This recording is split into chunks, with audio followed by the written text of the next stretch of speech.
What was it like working so close to the PM? It is an incredible kind of privilege and experience to be able to do that.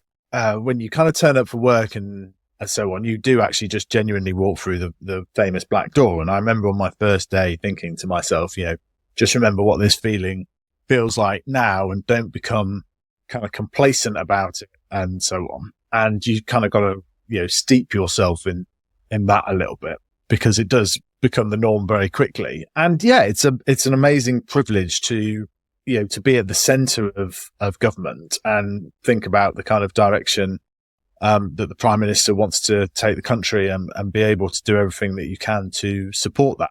So you had to advise the Prime Minister on sort of fresh new businesses, entrepreneurship in the UK. And for that, you had to deal with a lot of different people. You had to talk to loads of different personalities, lots of different tech and language. So how did you go about meeting these people, finding out what their businesses are about, finding out what their aspirations are about, and distilling all of that knowledge into a really concise document that you could forward to the PM? It's a big challenge because you sit down there and the way that kind of British governments get put together is a challenge because they happen very quickly. And so therefore there isn't, you compare it to the American system and, we're recording this in January 2021. And, the Biden administration has had the last 2 months to kind of prepare and has still actually got another couple of weeks later to think about, kind of where you want to put people, how you want to do things and just a bit of that sort of time, following a very intense presidential campaign, you've got a bit more time and space to think about those things. And I think that is quite a good system actually, because the way that ours happens is, and, I was on this at both sides being there at the end of the beginning, David Cameron left in the morning and, by the afternoon we were kind of in there and so on and doing things. And that's very quick. So it's a real challenge because the Prime Minister is trying to do so much in terms of, appointing cabinets and all those kind of things. So you are somewhat there because of the work that you've done before and because you're an expert in what you do. And so obviously I had quite a few contacts already in the kind of entrepreneurship space and so on. But yeah, you get a deluge of emails from people that kind of want to see you and want to kind of have their say. And it's just very important to start doing that and, getting out and speaking to as many people as quickly as possible. So it's quite a challenge to do that. And you're right, you're meeting with lots of different personality types. And you have to remember that, people want to meet you now because you work for the Prime Minister. You can't sort of sit there and think they want to meet Jimmy McLoughlin in his own kind of wondrous right. You have to remember why people, why people want to see you.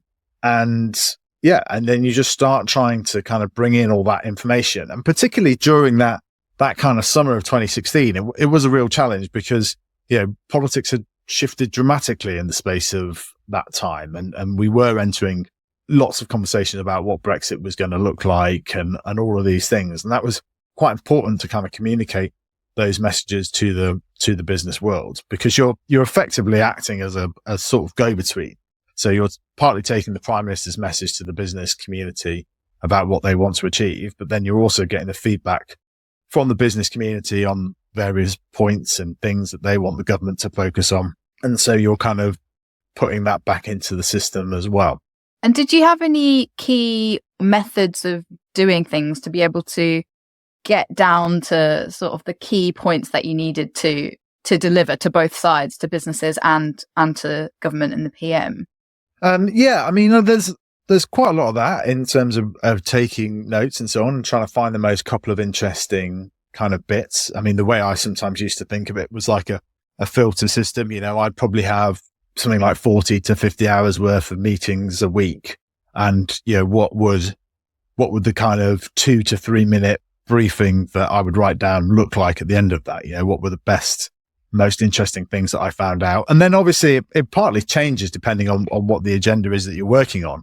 I remember, in 2016, when we'd come because of the drop in the value of the pound because of Brexit, one of the things that we were particularly concerned about was inflation and price of food inflation and how that was going to impact on, the citizens of the UK in terms of their weekly shopping spend.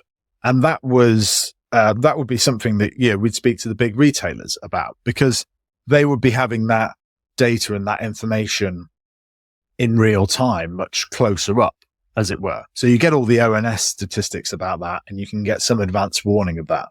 But actually speaking to the retailers, so, Morrison's, Tesco, Iceland, speaking to the chief executives there and saying, look, what do you think is going to happen? What are you seeing ahead of time? And then putting those in a briefing note to the Prime Minister, because that is an example of something that is very important to what the voters are going to feel in their pockets in terms of how much available weekly spend they have. So that kind of thing is very important as well. So yes, you've got all the kind of issues that people are concerned around over the single market when it came to Brexit and all this, but you've got to be sitting there thinking as a political advisor, how is this going to impact people on a day-to-day basis?